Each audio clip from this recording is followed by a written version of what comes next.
नमस्कार विद्यार्थी मित्रांनो, आर्थिकदृष्ट्या दुर्बल घटक विद्यार्थ्यांसाठी शिष्यवृत्ती परीक्षा म्हणजेच NMMA ची परीक्षा, या परीक्षेसाठी 2018 ला जो पेपर विचारला होता त्या पेपरमध्ये शालेय प्रवणता कसोटी किंवा त्यालाच आपण शालेय प्रवणता चाचणी असं सुद्धा म्हणतो किंवा त्यालाच त्या ठिकाणी सॅट असं सुद्धा म्हटलं जाते। तर या ठिकाणी आपण या सॅट मधील शालेय प्रवणता चाचणी मधील गणिताचा अभ्यास किंवा ही गणिताची प्रश्नपत्रिका कोणते प्रश्न आले होते आणि ते प्रश्न आपल्याला कशा पद्धतीने सोडवायचे होते या विषयीचं मार्गदर्शन आजच्या या व्हिडिओमध्ये आपल्याला मिळणार आहे। तर अतिशय महत्त्वाचा असा हा व्हिडिओ होणार आहे। सर्व विद्यार्थी या ठिकाणी सर्वांनी या ठिकाणी हा शेवटपर्यंत पाहिला तर तुम्हाला येणारी जी परीक्षा आहे त्या परीक्षेसाठी निश्चितच त्याचा फायदा होईल। तर या ठिकाणी आपल्याला पहिला प्रश्न विचारलेला आहे की दोन समांतर रेषांना एका छेदिकेने छेदले असता संगत कोणांच्या किती जोड्या एकरूप असतात। या ठिकाणी लक्षामध्ये घ्या विद्यार्थी मित्रांनो, आपल्याला संगत कोणांच्या किती जोड्या एकरूप आहेत हा प्रश्न विचारलेला आहे। मग त्यासाठी आपण पहिल्यांदा बघूया की दोन समांतर रेषा ज्या आहेत या ठिकाणी ह्या ज्या दोन समांतर रेषा आहेत तर या दोन समांतर रेषांची एक छेदिका या ठिकाणी आपण काढणार आहोत। मग या ठिकाणी ह्या ज्या आडव्या दोन रेषा आहेत समांतर आहे असं समजायचं आपण। या ठिकाणी थोडंसं या ठिकाणी ए आणि बी असं म्हणूया या रेषांना, आणि ही जी उभी रेषा आहे अशा पद्धतीने ती क्यू म्हणू आपण त्याला, तर ही त्यांची छेदिका आहे। तर ज्या वेळेस आता संगत कोणांच्या जोड्या किती होतील ते आपण बघूया। ही झाली पहिली जोडी, त्याच्यानंतर ही झाली या ठिकाणी दुसरी जोडी, त्याच्यानंतर ही झाली या ठिकाणची तिसरी जोडी, बरोबर आहे, आणि त्याच्यानंतर या ठिकाणी आपल्याला ही चौथी जोडी, अशा पद्धतीने 4 जोड्या भेटणार आहे। आणि नेहमी लक्षात घ्या, जेव्हा रेषा समांतर असतात, समांतर रेषांना जेव्हा एक छेदिका छेदते तेव्हा त्या ठिकाणी संगत कोणांच्या सर्वच्या सर्व जोड्या एकरूप असतात। सर्व म्हणजे किती आहेत एकूण? सर्व जोड्या आहेत एकूण 4। मग त्या सर्व जोड्या एकरूप असतात म्हणजेच मग आपला या ठिकाणचा पर्याय क्रमांक कोणता असणार आहे? तर पर्याय क्रमांक 2 की ज्याच्यामध्ये त्यांनी उत्तर दिलेलं आहे 4 जोड्या एकरूप असण्याचं। दुसरा प्रश्न आपल्या पुढे दिलेला आहे की एका त्रिकोणाचे 2 कोन व त्यांनी समाविष्ट नसलेली एक बाजू हे दुसऱ्या त्रिकोणाचे संगत कोन आणि त्यांच्यात समाविष्ट नसलेली संगत बाजू यांच्याशी एकरूप आहेत, तर ते दोन त्रिकोण कोणत्या कसोटीनुसार एकरूप असतील असा आपल्याला हा प्रश्न विचारलेला आहे। इथं बघा या ठिकाणी त्यांनी म्हटलंय समाविष्ट नसलेले म्हणजे 2 कोन आहेत या ठिकाणी, परंतु त्या ठिकाणी जी बाजू आहे ती बाजू समाविष्ट नसलेली आहे। समाविष्ट नसेल तर आपण ही बाजू या ठिकाणी लिहितो बाहेर, आणि समाविष्ट जेव्हा असेल तेव्हा त्या ठिकाणी ती जी बाजू आहे ती बाजू आपण मध्ये लिहितो। या दोन कसोटी मधला फरक घ्या, घटक तेच आहेत। इथं 2 कोन आणि एक बाजू, इथे 2 कोन एक बाजू आहे, परंतु लक्षामध्ये घ्या की याच्यामध्ये ही बाजू बाहेर लिहिलेली आहे, 2 कोनांच्या बाहेर, म्हणजे याला म्हणतो आपण समाविष्ट नसलेली। आणि जेव्हा या 2 कोनांच्या मध्ये लिहितो या ठिकाणी तेव्हा त्याचा अर्थ होतो समाविष्ट नसलेली। म्हणून या 2 पर्यायामध्ये बऱ्याच विद्यार्थ्यांचा गोंधळ होतो, पर्याय क्रमांक 1 आणि पर्याय क्रमांक 3 मध्ये। तर पर्याय क्रमांक 3 हा या ठिकाणचा बरोबर पर्याय आहे।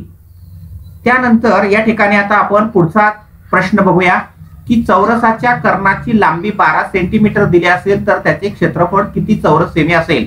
आता आपल्याला या ठिकाणी माहिती आहे की चौरसाचे क्षेत्रफळ बरोबर सूत्र आपल्याकडे पाठच असते आपलं, चौरसाचे क्षेत्रफळ बरोबर बाजूचा वर्ग। पण विद्यार्थी मित्रांनो या ठिकाणी आपल्याला बाजू नाही दिली, त्यांनी आपल्याला त्याच्याऐवजी कर्ण दिलेला आहे, कर्ण। मग आता आपल्याला कर्णावरून बाजू कशी काढतात, तर बाजू आपल्याला जर काढायची असेल कर्णावरून तर त्या ठिकाणी करतात कर्ण छेदस्थानी वर्गमुळामध्ये 2, हे सूत्र आहे की बाजू काढायची असेल तर त्या ठिकाणी आपण कर्ण छेदस्थानी वर्गमुळात 2 घेतो, आणि जर आपल्याला कर्ण काढायचा असेल, बाजू दिली आहे, कर्ण काढायचा असेल तर त्या ठिकाणी वर्गमुळात 2 गुणिले बाजू अशा प्रकारचं सूत्र आपण वापरतो। तर या ठिकाणी बघा तुम्हाला बाजू काढायची आहे म्हणजे पहिलं सूत्र आपल्याला या ठिकाणी वापरावं लागणार आहे, म्हणजे कर्णाची लांबी बाजूची लांबी कशी काढणार, तर कर्ण छेदस्थानी 2। मग ही बाजू जी आहे हीच आपण या सूत्रामध्ये ठेवूया ना, म्हणजेच आता आपल्याला काय मिळणार या ठिकाणी चौरसाचे क्षेत्रफळ बरोबर या ठिकाणी आपण आता डायरेक्ट किंमत टाकू. चौरसाचे क्षेत्रफळ बरोबर कर्ण छेदस्थानी वर्गमुळात 2 आणि त्याचा वर्ग, बरोबर आहे की नाही. चौरसाचे क्षेत्रफळ बरोबर या ठिकाणी आपल्याला या ठिकाणी थोडक्यात मध्ये मी असं लिहितो, चौरसाचे क्षेत्रफळ बरोबर. आता किंमत टाकूया. कर्णाची किंमत त्यांनी दिली आहे 12 छेदस्थानी वर्गमुळात 2 त्याचा वर्ग आहे या ठिकाणी, मग वर्ग लिहिला बरोबर. आता 12चा वर्ग आपल्याला माहिती आहे 144 छेदस्थानी वर्गमुळात 2चा वर्ग फक्त होणार आहे 2. हा भागाकार करूया. या ठिकाणी बे एक बे, बे 7 14, त्याच्यानंतर 4 उरले म्हणजे बे चोक बे 2 4 म्हणजे या ठिकाणी 72 हे उत्तर आलेलं आहे. म्हणजे त्या चौरसाचं क्षेत्रफळ 72 चौरस सेमी असणार आहे. अतिशय सोपा प्रश्न. विद्यार्थी मित्रांनो, या ठिकाणी उदाहरण क्रमांक 74 आपल्या पुढे याप्रमाणे दिलेला आहे. 3a अधिक b कंसाचा घन आणि 3a वजा b कंसाचा घन. या ठिकाणी याचं उत्तर किती येईल, म्हणजे थोडक्यामध्ये याचं सोपं रूप जे आहे ते सोपे रूप आपल्याला या ठिकाणी काढायचं आहे. मग या ठिकाणी a अधिक b असं आपण गृहीत धरूया. म्हणजे a ची किंमत या ठिकाणी घ्यायची आपल्याला 3a आणि b ची किंमत या ठिकाणी घ्यायची आपल्याला 2b. मग आपल्याला विस्तार माहिती पाहिजे की a अधिक b कंसाचा जो विस्तार होतो तो कशा प्रकारे आहे आणि त्याचप्रमाणे a वजा b कंसाचा जो विस्तार आहे तो कशा प्रकारे आहे. तर या ठिकाणी या कंसाचा विस्तार बघूया. त्याचा विस्तार होतो a चा घन अधिक 3a वर्ग b अधिक 3ab चा वर्ग अधिक b चा घन वजा या कंसाचा विस्तार बघूया आता आपण. तर a चा घन वजा 3a वर्ग b अधिक 3ab चा वर्ग आणि वजा b चा घन. अशा पद्धतीने आपल्याला विस्तार माहिती आहे. आता आपण कंस सोडूया. म्हणजेच a चा घन होईल या ठिकाणी अधिक 3a वर्ग b होतील या ठिकाणी अधिक 3ab चा वर्ग होईल आणि अधिक b चा घन. आता दुसरा कंस सोडवताना त्याच्या अगोदर ऋण चिन्ह आहे त्यामुळे आतली सगळी चिन्ह बदलतील. इथं होईल a चा घन वजा आहे तर अधिक होईल 3a वर्ग b होतील. इथं वजा होईल 3ab चा वर्ग आणि इथं होईल अधिक b चा घन. आता या ठिकाणी याला सोपं रूप देऊया अजून आपण. तर इथं हा a घन आणि हा इथला ऋण a घन एकमेकातून गेले तर रद्द झालेत या ठिकाणी. त्यानंतर बघूया अजून काय काय रद्द होईल. तर या ठिकाणी आपल्याला असं दिसून येते की हा जो 3a वर्ग ab चा वर्ग हे जे पद आहे हे पद आणि हे पद हे समान आहे परंतु चिन्ह भिन्न आहे त्याच्यामुळे याचा सुद्धा लोप होईल या ठिकाणी. याचा मात्र धन आहे चिन्ह आणि याच्या पुढे सुद्धा धन चिन्ह आहे त्यामुळे त्यांची बेरीज होणार आहे. म्हणजे 6a चा वर्ग b. इथं हा b चा जो घन आहे त्याच्या पुढे धन चिन्ह आहे आणि हा जो b चा घन आहे त्याच्या पुढे सुद्धा धन चिन्ह आहे म्हणजे त्यांचीही बेरीज होईल. त्या ठिकाणी त्यांची बेरीज होणार आहे 2b चा घन. म्हणजे आता काय झालं, आपण सोपं रूप दिलं. आता ही जी a ची किंमत आहे 3a आणि b ची किंमत आहे 2b ही आता आपण या ठिकाणी ठेवूया आणि मग सोपं रूप देऊया. 6 गुणिले a ची किंमत किती आहे 3a त्याचा डायरेक्टच करूया आता आपण या ठिकाणी 9a चा वर्ग गुणिले b ची किंमत किती आहे 2b अधिक 2 गुणिले b चा घन. b ची किंमत आहे 2b म्हणजे त्याचा घन होईल 8b चा घन. आता सगळ्यात शेवटची पायरी सोपी. 6 9 54 54 दुनी 108 108 a वर्ग b अधिक 8 दुनी 16b चा घन. हे झालं त्याचं सगळ्यात सोपं रूप म्हणजे त्याचं उत्तर. तर ते दिलेलं आहे तुम्हाला पर्याय क्रमांक 2 मध्ये. म्हणून पर्याय क्रमांक 2 हे आपलं या ठिकाणचं अचूक उत्तर असणार आहे. म्हणजे आपण काय केलं या ठिकाणी a आणि b चा कंसाचा घन a वजा b कंसाचा घन यांचा जो विस्तार होतो तो केला, त्याला सोपं रूप दिलं आणि सगळ्यात शेवटी नंतर आपण या ठिकाणी किंमत ठेवली. या पद्धतीने हे उदाहरण करायचं आहे. पुढचं उदाहरण तुम्हाला दिलेलं आहे की 13 छेदस्थानी 99 या संख्येचे दशांश रूप कोणते. आपल्याला प्रत्यक्ष भागाकार या ठिकाणी करावा लागणार आहे. म्हणजे 13 ला या ठिकाणी आपण 99 ने भाग घालवायचा आहे, बरोबर आहे. तर या ठिकाणी आपल्याला भाग घालवताना अशा पद्धतीने भाग घालवायचा आहे. या ठिकाणी आपल्याला 99. आता 99 ने काही म्हणजे 99 पेक्षा ही 13 संख्या लहान आहे, म्हणजेच आता आपल्याला इथं शून्य घ्यायचं असेल तर दशांश चिन्ह आपण या ठिकाणी देतो, म्हणजे या ठिकाणी 130 झाले. आता इथं दशांश चिन्ह ठेवलेलं आहे आपण. मग दशांश चिन्ह ठेवल्यानंतर या ठिकाणी आता 99 1 99, 99 दोन्ही साधारणतः ते 200 होतील, बरोबर आहे की नाही. म्हणजे 130 पेक्षा मोठी संख्या होईल, म्हणजे एकचाच भाग जाईल या ठिकाणी. 99 1 99. मग वजाबाकी करूया. भागाकार आपला नेहमीच आहे, 10 मधून 9 गेले तर 1, 13तून 10 गेले तर 3, बरोबर आहे. या ठिकाणी हातचा घेतला होता म्हणून या ठिकाणी 0, आणि इथं आता 0 घेतला आता आपण. मग 0 घेतल्यानंतर 310 झाले. साधारणतः आता आपण या इथं बघा एक पॉइंटर आपला आलेला आहे. दुसरी संख्या या ठिकाणी 3 आहे, प्रत्येक ठिकाणी 3 3 आहे, म्हणजे 3चा भाग जात असला पाहिजे असे का आपण अंदाज घ्यायचा आहे. म्हणजे या ठिकाणी 99 त्रिक असं काहीतरी भाग गेला असला पाहिजे. 3 9 27 हातच्याला 2, 3 9 27 आणि 2 297 आलेला आहे. 297 म्हणजे या ठिकाणी 3चा भाग गेलेला आहे. वजाबाकी करूया. या ठिकाणी 7 शून्यातून 7 जात नाही, मग हातचा घेतला, या ठिकाणी 3 उरले. या ठिकाणी आता 11तून जर 10 गेले तर या ठिकाणी 1 उरला, आणि या 3 मधून 3 गेले तर 0. आता आपण जर 0 घेतला तर आपल्याला 130 मिळेल. मग 130 भेटल्यानंतर या ठिकाणी बघा आता 130 आलेले आहेत, बरोबर. या ठिकाणी 130 आलेले आहेत. मग हे 130 पुन्हा आल्यानंतर या ठिकाणी पुन्हा 1चा भाग जाईल, 99 1 99, आणि पुन्हा 99 त्रिक 297, पुन्हा या ठिकाणी अशाच पद्धतीने भाग जाईल. म्हणजे थोडक्यामध्ये 1 3 1 3 हे काय होणार आहे, तर या ठिकाणी यांचं आवर्तन होणार आहे. म्हणजेच याचं उत्तर असणार आहे पर्याय क्रमांक 3. म्हणजे याच्यामध्ये आवर्तन होते म्हणून पर्याय क्रमांक 3 हे याचं उत्तर असणार आहे. असा हा एक सोपा प्रश्न आपल्या पुढे आपल्या याच्यामध्ये त्यांनी आपल्याला दिला होता. आता या ठिकाणी आपल्याला 19,693 च घनमूळ विचारलेलं आहे. 19,683 च घनमूळ घनमूळ आहे. तर या ठिकाणी आपण अवयव पद्धतीने घनमूळ काढण्याचा प्रयत्न करूया. तर या संख्येला 2 ने भाग जातो का, तर जाणार नाही, कारण एकक स्थानी 3 आहे. मग आता 3 ने जातो का बघूया. अंकांची बेरीज 3 + 8 11 + 6 17, 17 आणि 9 26 आणि 1 27, म्हणजे 3 ने भाग जात असला पाहिजे. मग या ठिकाणी 3 ने भाग घालवला तर 3. इथं आपल्याला जर तोंडी येत असेल तर तोंडी करा, अन्यथा पाठीमागच्या पेजवर आपल्याला या ठिकाणी भागाकार करता येईल. इथं तोंडी येणं अपेक्षित आहे तुम्हाला. या ठिकाणी 3 * 18 उरला 1, 3 × 5 15 उरला 1, 3 * 18 3 × 1 3 भाग गेलेला आहे. पुन्हा आता हा 3 ने भाग गेलेला आहे, आणि ही पूर्ण घन संख्या आहे, कारण या ठिकाणी उत्तरामध्ये बघा ना आपल्याला सगळे पर्याय दिले आहेत पूर्णांक. म्हणजे याचा अर्थ अजून आपल्याला 3 ला या ठिकाणी जोडी सापडली पाहिजे किंवा जोडी असलीच पाहिजे. मग आता 3 ग्रुप झाले पाहिजे, 3 3 चे, 3 3 चा एक ग्रुप झाला पाहिजे, म्हणजे 3 ने भाग जातो याला सुद्धा बघा. मग 3 × 1 3 3 2 6, 3 × 1 3 उरले 2, वरून घेतले 6, 3 × 8 24 उरलेत या ठिकाणी 2, 3 × 7 21.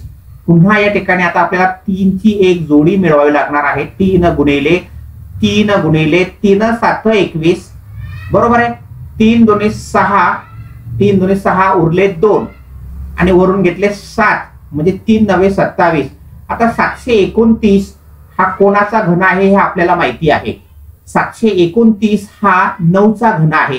म्हणजेच या ठिकाणी काय असलं पाहिजे, तर म्हणजे याचा आता आपण जर घनमूळ काढलं या ठिकाणी, तर या ठिकाणी 19,683, तर याच्यामधून हा एक गट तयार झालेला आहे. या गटामधून आपण 3 घेऊ शकतो, आणि याच्यामध्ये आहेच ना 9 × 9 × 9, त्यातून 1 आपण घेतला, तर त्या ठिकाणी आपल्याला उत्तर मिळणार आहे 27.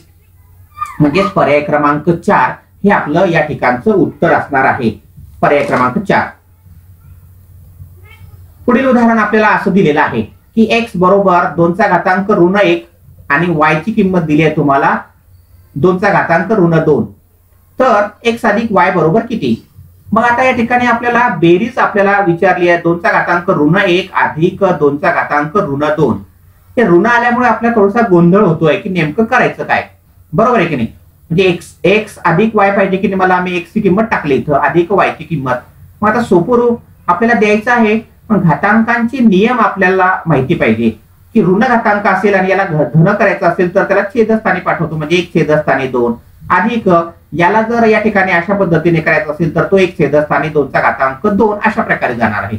म्हणजेच काय झालं या ठिकाणी, तर 1 छेदस्थानी 2 अधिक 1 छेदस्थानी 4 अशा प्रकारे अपूर्णांकांची बेरीज आलेली आहे. अपूर्णांकांची बेरीज आपल्याला करता येते. या ठिकाणी छेदाचा लसावी आलेला आहे 4, इथे येतील 2, इथे येतील 1, बरोबर आहे की बे 1 बे अधिक या ठिकाणी 1 म्हणजेच 3 छेदस्थानी 4, 3 छेदस्थानी 4 हे आपलं उत्तर आपल्याला मिळालेलं आहे. अपूर्णांकांची बेरीज वजाबाकी करता येणे हा महत्वाचा भाग याच्यामध्ये आहे. ही बेरीज वजाबाकी आपण अशा प्रकारे करू शकतो. काही विद्यार्थ्यांना थोडंसं ते अवघड जाते म्हणून मी या पद्धतीने सांगतो बऱ्याचदा की या ठिकाणी या दोघांचा गुणाकार करायचा, दोघांचा गुणाकार आला 8, या दोघांचा तिरकस गुणाकार करायचा 4 1 4 अधिक बे 1 बे या दोघांचा गुणाकार करायचा, म्हणजे उत्तर किती आलं आपलं 6 छेदस्थानी 8. मग याला सोपं रूप द्यायचं. बेच्या पाढ्यामध्ये आहेत बे त्रिक 6 आणि बे चोक 8, पुन्हा आपल्याला 3/4 उत्तर मिळालेलं आहे. तुम्ही या पद्धतीनेही करू शकता किंवा या पद्धतीने करू शकता. पर्याय क्रमांक 1 हे आपलं या ठिकाणचं अचूक उत्तर असणार आहे.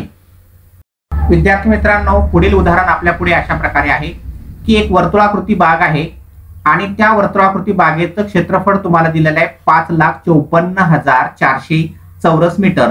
तर त्या बागेचा परीघ किती असा हा प्रश्न आपल्याला विचारलेला आहे. आता आपल्याला परीघ म्हणजे सूत्र माहिती पाहिजे 2 पाय r, म्हणजेच r ची किंमत माहिती असेल तर आपल्याला परीघ काढता येईल. पण त्यांनी आपल्याला क्षेत्रफळ दिलेलं आहे. मग या क्षेत्रफळावरून आपण पहिल्यांदा परीघ काढूया की वर्तुळाचे क्षेत्रफळ बरोबर सूत्र आपल्याला माहिती पाहिजे या ठिकाणी पाय r चा वर्ग. किंमत टाकूया या ठिकाणी क्षेत्रफळाची 5,54,400 बरोबर पायची किंमत 22/7 गुणिले r चा वर्ग. आता त्याला सोपं रूप देऊया. छेदस्थानचा जो 22 आहे तो अंशस्थानचा जो 22 आहे तो छेदस्थानी जाईल आणि हा जो 7 आहे तो अंशस्थानी जाईल. म्हणजे अशा प्रकारे या ठिकाणी भाग होणार आहे 55 44 00. सोयीसाठी आपण अशा प्रकारे त्याचं वाचन करूया. छेदस्थानी 2 बरोबर r चा वर्ग. आता इथं 55 आहे 44 आहे म्हणजे या ठिकाणी 22 आहे म्हणजे 11च्या पाढ्यामध्ये आहे. मग इथं 11 दुनी 22 आणि मग इथं म्हणायचं 11 5 55. वरून घेतला 4 भाग जाणार नाही म्हणून 0 घेतला. आता वरून घेतले 4 तर 44 झाले म्हणजे 11 चोक 44 आणि ही 2 शून्य जशी आहेत तशीच ठेवायची आहे. आता काय मिळेल आपल्या या ठिकाणी तर 50,400 भागिले या ठिकाणी छेदस्थानी 7 भागिले या ठिकाणी आहे 2 बरोबर r चा वर्ग. पुन्हा याला आता 2 ने भाग जात असेल कारण एकक स्थानी जे आहे ती 0 आहे म्हणून 2 ने भाग जातो. तोंडी घालूया बे 2 4 उरला 1 बे 5 10 बे 2 4 आणि हे 2 शून्य गुणिले 7 बरोबर r चा वर्ग. आता या ठिकाणी या 252 मध्ये म्हणजे काय जे आहे संख्या ती तर एक आपल्याला 7 हा अवयव जर शोधता आला तर मग जोड्या तयार होतील. 7 ने भाग घालूया याला आपण आता या ठिकाणी. मग 7 ने भाग घालवताना या ठिकाणी आपण इथं कच्च्या कामामध्ये करूया 25,200 भागिले 7 7 त्रिक 21 7 त्रिक 21 उरले त्या ठिकाणी 4 साइन 7 सकम 42 आणि हे वरचे 2 शून्य म्हणजे या ठिकाणी 3,600 गुणिले 7 आणि हा इथला गुणिले 7 म्हणजे हे जे 25,200 आहे त्याचे आपण हे अवयव असे पाडलेले आहेत म्हणजे आपल्याला वर्गमूळ काढताना सोपं जाऊ म्हणून. आता हे 3600चं वर्गमूळ 36चं वर्गमूळ आहे 6 आणि हे 100 झाले 100चं वर्गमूळ 10 म्हणजे 60 आणि या ठिकाणी 7 गुणिले 7 म्हणजे 49 होईल. मग 49चं वर्गमूळ आलं 7 म्हणजे या ठिकाणी r ची किंमत आली 7 सकम 42 420 मीटर. r ची किंमत 420 मीटर आलेली आहे. थोडी आकडेमोड मोठी आहे. आता आपल्याला परीघ काढायचा आहे बागेचा परीघ. सूत्र आपल्याला माहिती आहे परीघ बरोबर 2 पाय r. त्याच्यामध्ये फक्त किंमत ठेवूया आता आपण आणि आकडेमोड करूया बरोबर 2 गुणिले 22/7 गुणिले r ची किंमत आली आहे 420. आता याला भाग घालूया 7 1 7 7 सकम 42 आणि 0 म्हणजे आता 22 दुनी 44 गुणिले 60 6 ने गुणाकार करू आणि एक 0 ठेवूया. 0 0 6 चोक 24 हातच्याला 2 6 चोक 24 आणि 2 24 आणि 2 26,640 मीटर एवढा परिघ असणार आहे, म्हणजेच पर्याय क्रमांक 1 हे आपलं या ठिकाणचं उत्तर असणार आहे. पुढचं उदाहरण अतिशय सोपं आहे. ओ केंद्र असलेल्या वर्तुळाची त्रिज्या 13 सेमी असून एक जीवा वर्तुळ केंद्रापासून 5 सेमी अंतरावर आहे, तर त्या जीवेची लांबी किती? या ठिकाणी लक्षात घ्या की अशा प्रकारचं उदाहरण फार सोपं असते. या ठिकाणी आपल्याला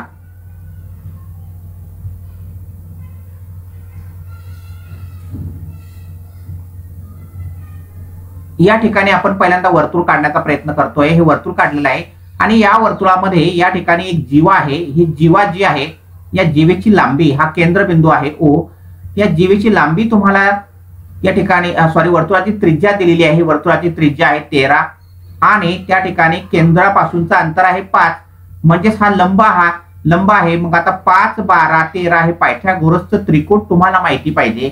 त्याच्यापैकी तुम्हाला 5 आणि 13 दिलेले आहेत, म्हणजे या ठिकाणी हे अंतर जे आहे हे अंतर असलं पाहिजे 12 आणि लंब टाकल्यामुळे जीवा जो भागते म्हणजे हे सुद्धा अंतर असलं पाहिजे या ठिकाणी 12. म्हणून जीवेची लांबी या ठिकाणी असणार आहे 12 अधिक 12 बरोबर 24. हे उदाहरण असं आपल्याला तोंडी सुद्धा करता येईल. 24 सेमी लांबीची त्या ठिकाणी जीवा असणार आहे. हा भाग आपला जर चांगला असेल तर आपल्याला हे उदाहरण पटकन सोडवता येईल. 80 नंबरचं उदाहरण आहे की अनिलकडे जेवढी रक्कम आहे त्याच्या दुप्पट सुनीलकडे आहे आणि सुनीलच्या दुप्पट रक्कम सुधीरकडे आहे. तिघांची सरासरी या ठिकाणी 1680 रुपये आहे. मग आता आपण या ठिकाणी बघूया की अनिल, पहिल्यांदा लिहूया अनिल, त्याच्यानंतर त्या ठिकाणी आहे सुनील आणि त्याच्यानंतर आहे या ठिकाणी सुधीर, असे तिघ मित्र आहे. आणि या तिघांकडे बघा कशी रक्कम आहे. तर अनिलकडे जेवढी रक्कम आहे त्याच्या दुप्पट सुनीलकडे आहे. मग अनिलकडे आपण x मानूया, तर सुनीलकडे त्या ठिकाणी होईल 2x. आता सुनीलकडे जेवढी आहे त्याच्या दुप्पट सुधीरकडे आहे. सुनीलकडे 2x असेल तर सुधीरकडे 4x असणार आहे. तर ही झाली तिघांकडची रक्कम. या तिघांकडची रक्कम, पण यांची सरासरी तुम्हाला दिलेली आहे. सरासरी लक्षामध्ये घ्या. सरासरी म्हणजे याचा अर्थ प्रत्येकाकडे तेवढी रक्कम आहे असा याचा अर्थ होतो. 1680 रुपये प्रत्येकाकडे आहे. तर या तिघांकडे असणाऱ्या रकमेची बेरीज म्हणजे 3 ने गुणावं लागणार आहे. 3 0 0 3 8 24 हातच्याला 2 3 6 18 आणि 2 20 हातच्याला 2 3 1 3 आणि 2, म्हणजे त्यांच्या जवळच्या रकमेची बेरीज येणार आहे 5040 रुपये. हे लक्षामध्ये घ्या 5040. मग x अधिक 2x अधिक 4x बरोबर 5040 अशा प्रकारचं समीकरण आपल्याला एक मिळालेलं आहे. आता हे समीकरण आपण सोडवायचं आहे. हे समीकरण सोडवताना या ठिकाणी सर्व पदांची बेरीज होईल. इथं सगुणक 1 असतो. 1 आणि 2 3 झाले. 3 आणि 4 7, म्हणजे 7x बरोबर 5040. मग आता 7चं पक्षांतर करा, म्हणजेच x बरोबर 5040 भागिले 7. भागाकार तोंडी येत असेल तर तोंडी करा, अन्यथा आपल्याला कच्च्या कामात करून घेता येईल. 7 7 49 उरला 1, 7 ऋणी 14 आणि इथं 0. म्हणजे याचा अर्थ असा आहे की x ची किंमत 0 आली, म्हणजे अनिलकडची रक्कम 720 रुपये आली. आणि आपल्याला त्यांनी काय विचारलंय, तर अनिलकडे किती रुपये आहे. सोपं विचारलंय. अनिलकडे असणार आहे 720 रुपये. जर त्यांनी विचारला तर सुनीलकडे किती रक्कम आहे, तर सुनीलकडे या ठिकाणी या 720च्या दुप्पट, 720च्या दुप्पट होते त्या ठिकाणी, म्हणजे या ठिकाणी होणार आहे अशा पद्धतीने 1440. आपल्याला जे विचारलं तेवढं आपण या ठिकाणी उत्तर काढून पुढे जाऊया. अशा रीतीने विद्यार्थी मित्रांनो, आपण या 2018ला विचारलेल्या गणिताच्या पेपरमधील उदाहरण क्रमांक 71 पासून तर 80 पर्यंतच्या उदाहरणांचं स्पष्टीकरण समजून घेतलेलं आहे. यापुढील 81 पासून ते 90 पर्यंतच्या उदाहरणांचं स्पष्टीकरण मी पुढील व्हिडिओमध्ये केलेलं आहे. कारण या व्हिडिओची लांबी या ठिकाणी खूप जास्त होत होती, म्हणून आपण दुसरा व्हिडिओ या ठिकाणी तयार केलेला आहे. त्या व्हिडिओची लिंक मी खाली डिस्क्रिप्शन बॉक्समध्ये दिलेली आहे. त्या लिंकवर क्लिक करून तुम्ही या ठिकाणी 2018च्या पेपरमधील उदाहरण क्रमांक 81 पासून ते उदाहरण क्रमांक 90 पर्यंतचा अभ्यास करू शकता. या ठिकाणी हा व्हिडिओ शेवटपर्यंत पाहिल्याबद्दल आपले या ठिकाणी आभार, धन्यवाद.